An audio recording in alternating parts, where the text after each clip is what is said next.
1 year ago, I bought this 2013 Mercedes-Benz S550 4MATIC short wheelbase sedan. Yes, for our American friends, the short wheelbase version of the W221 was available outside of the US. Pretty much every global market had it, including Canada. Now, would I have picked this over a long wheelbase if they were both available at the same time? No, I would have gone with the long wheelbase. If you're buying a flagship full-size luxury sedan, you kind of want to have that extra rear, 6 inches of legroom, but this was the one that was available at the time, and I have no regrets about it. Today I want to talk a little bit about how this vehicle has been to live with over the last year. We're going to touch a little bit on the maintenance, or very little that I've had to do with this because it's pretty much been flawless, and everything else about it. But before we hit the road in my S-Class, I want to invite you to check out our all-new merch store.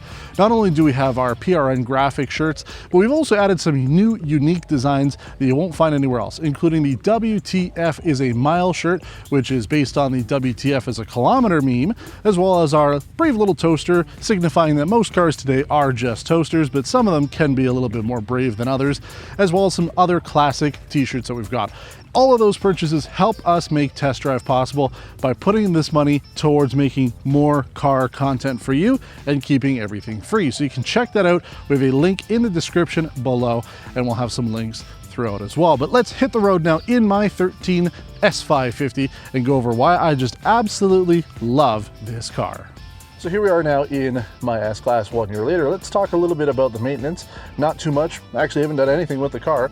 As I mentioned, when I first bought it, I did do a service A. That was just under $1,000. Really, it was like, I don't know, like $400 to do that. And that was, oil change and just check everything. We did new tires when we got the car, part of the purchase process. Brakes were in great shape, batteries were fine. It really wasn't anything wrong with the vehicle, so we didn't have to do too much. Then I just wanted to do an oil change just so that I knew it was done. That is now coming due because the service intervals on the S-Class is about 15,000 kilometers or 1 year. I have done 4,000 kilometers roughly. I haven't done a whole lot of driving, and admittedly I had bought this car before getting back into the journalism side of things. Yeah, I figured I'd be driving this a whole lot more, but the downside of being an automotive journalist is I'm driving other cars all the time. I have very little time to drive this S-Class because I'm swapping in between press cars all the time. So I haven't done as much driving with this as I would have liked, but a week like here where it's not necessarily that I don't have a car I want to drive, but I have the opportunity to shuffle around my driveway. Gives me a good opportunity to get out in the W221, and I miss driving this car. It is the reason why I bought this thing. This is so good, and even a year later, absolutely no regrets. I love driving this, and I just wish I could have put more mileage on it. Now, we've talked about the W221 like a little bit over the last year, right? We did do a comparison with the brand new W223, the 2024 Mercedes-Benz S580. So if you haven't watched that retrospective, I highly suggest taking a look at that. It's actually a showdown because we do show, our kind of comparison between the two. And I obviously say you should go with the older one, but we do a nice comparison showing you how the S-Class has changed over a couple generations. But we haven't really done too much with the car because, again, it's kind of just been sitting in my garage, in my driveway, and been driving press cars. So I wanted to get it out on the roughly 1 year anniversary. Mention the maintenance. I did mention too, I don't know if I ever talked about it in video, but when we first bought the car, I took it up to Quebec, which was a bad idea, and it destroyed the suspension. Not anything vital, but there's a little wishbone that connects the rear axle to the actual sensor that tells you what the rear level height is. That broke off. So then the rear suspension just bottomed out because it had no idea where it needed to be. So that was about a $200 fix. Part was like $45, and then like an hour and a half, 2 hours labor to diagnose and everything. So it was like $200. That kind of crippled our trip. And yeah, I'm never taking this car to Quebec ever again because the second time I went to Quebec with a press car, shattered the windshield. So no more Quebec. Not going to see this car again. But yeah, I haven't really done too much with it. I haven't had to do much with it, right? Like I said, everything still works. There's no problems with it. The car drives beautifully. When I do start it up, I do try to get it out at least once a month. So what I'll do is I have a battery charger, a little trickle charger. I'll put that onto the 6 amp setting, and I'll let it sit usually overnight and let it charge the battery up, because the one thing I have noticed, if the car sits for like a week or two at a time, especially I had forgotten to take out my dash cam, even though I believe the USB in the glove box is not powered, right? The ignition needs to be on. It still seemed to be draining the battery. So I would trickle charge the car, and if I didn't, I would start everything up, and you could tell the car was just struggling a little bit, and then my parking sensors wouldn't work. I'd have red lines across the front, gauge cluster, and it would tell me that the parking sensors are inoperable, even after the car got charged up. So I just decided, you know what, anytime I'm leaving for a little bit, and I know I'm gonna go drive it, I'll plug it into the charger, and then that way, battery's pretty much good to go. So I think it is the dash cam that's been causing it. So I'll plug the dash cam in when I get into the vehicle to drive it, after I've started it, and then I'll unplug it when I'm done. So after we're done driving here, I will be unplugging it, because the car just works great. I don't have to do anything to it. And like I said, I know I will. I know I got to do a service B, and should have some of the, the oil level obviously has been fine. I've been checking it. The coolant, tiny little leak here, that's something that can be addressed down the road, but it's really not a big deal. I've topped up the coolant once, and that's it. So it's just like a teeny tiny trickle. But aside from that, this has been a wonderful ownership experience. And we've talked about it a little bit, right? Mostly with my C-Class, that's been a car that a lot of people have been commenting on. They're looking at the W204 C-Class. It's such a good car.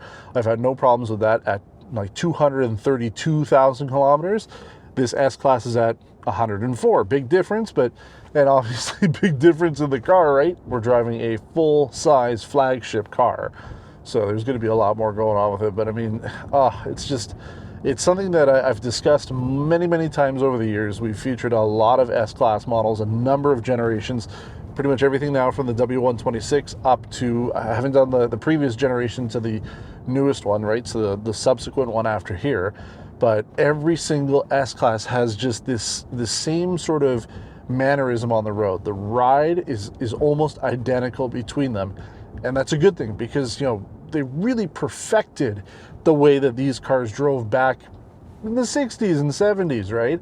So why change it? So, if I get behind the wheel of a W140, and then I get behind the wheel of this, or I get behind the wheel of the new one, the ride is almost the same between all of them. Obviously there's a difference when it comes to weight, performance, handling is a little different here and there, but the ride, the smoothness of this suspension, chef's kiss. Now, when we first did our episode on this vehicle a year ago when I bought it, we talked about the buyer's guide, going over things to look out for if you're in the market for one of these cars. And, we've heard some mixed things. Some people say that the pre-facelift with the naturally aspirated V8 is a better engine to go with. And then I still believe that this twin turbo, while it is more complicated, is still a solid option.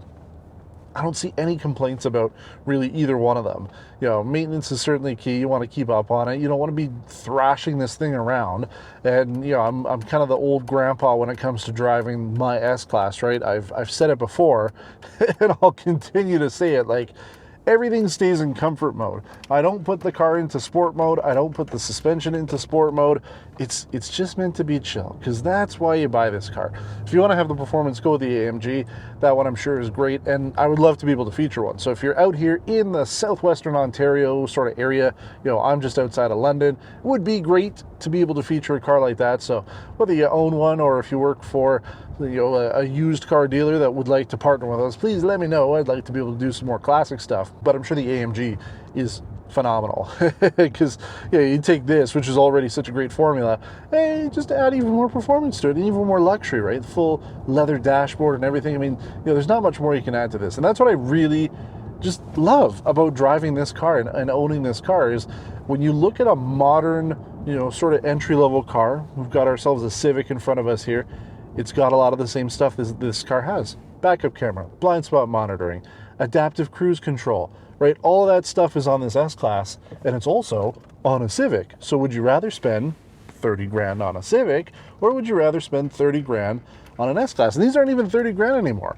You can get one of these. I've seen the prices have come down because the mileage is a little bit higher, but you can get a decent W221 for like $22,000, $23,000 Canadian, with less than 200K on it, about 150, which is not too bad. So if you spend that, put $8,000 towards, maintenance over the first couple of years or so, any repairs and things you got to do, then why would you buy a brand new little car like that when you have something like this? That's what we always say on Test Drive, right? You always get a good deal if you're going into the used market. So I've just thoroughly enjoyed driving this car. And, you know, I just wish I could do more of it. But what I would like, as we're doing our really second video on this car, I want to know what you'd like to see when it comes to this, because, you know, I just use it as not even a daily driver. It's like a Sunday driver, right? I'm just driving around town, enjoying my life with it. But if there's something you'd like to know specifically about it, you'd like to see something about it, please let me know. Obviously, we've just done the video a couple months ago on the W223 versus this, so we don't really have anything else that we can show comparison-wise. You know, we've kind of already done that. But if you've got some other suggestions, some things you'd like to see me do with it, please let me know. You know, and if I came across somebody either with a pre-facelift or an AMG model or even a different engine, I would probably do a comparison with mine. So there'd be some good options with that. But let me know if you've got some stuff. And again, you know, we're always in the comments.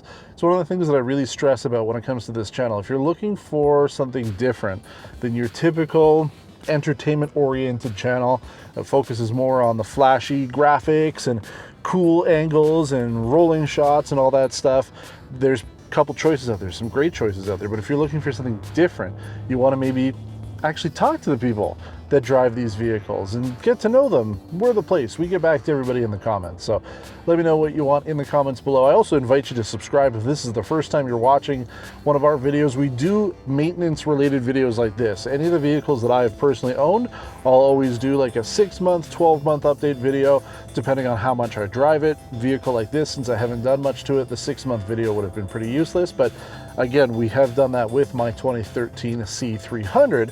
So if you want to know a little bit more about that car, we've done a number of update videos over the years, and I still daily drive it. That is the car I leave in the Toronto area for all of my press car swapping needs. Aside from the air conditioning not working, it's been great. It's a just lovely car to be able to drive around. Never gives me any problems, fires up right away, even if it's been sitting for weeks and weeks at a time. That thing is just a champion. So I love that car too. So appreciate you watching, and thanks for coming along on a little drive here as I get the car up to temp and make sure everything's working. And guess what? We've been on the road now, not as long for the video, but I've been driving around for about 25 minutes. So I know that the car is all warmed up and ready to go. So there's no issues there whatsoever. But thanks for watching, and until next time, take care.